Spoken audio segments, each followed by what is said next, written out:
هنا مرقد الشهيد البطل رأفت عادل شعار، الله يرحمه، خيك وابن عمنا.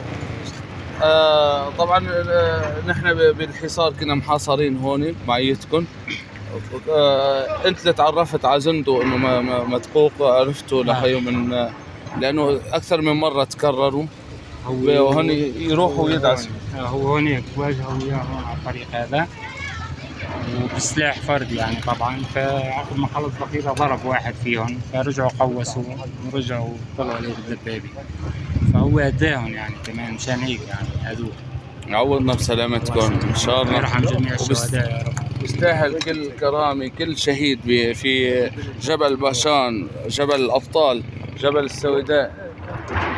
عوضنا بسلامتكم ان شاء الله. الله راد يعني وقتها كان كثير في زخل من الرصاص ونيران الرصاص. نحن وابناء عمنا دفناه بجانب ما دعسته الدبابة. له الرحمة ولكم من بعده حسن البقاء. عوضنا بسلامتكم.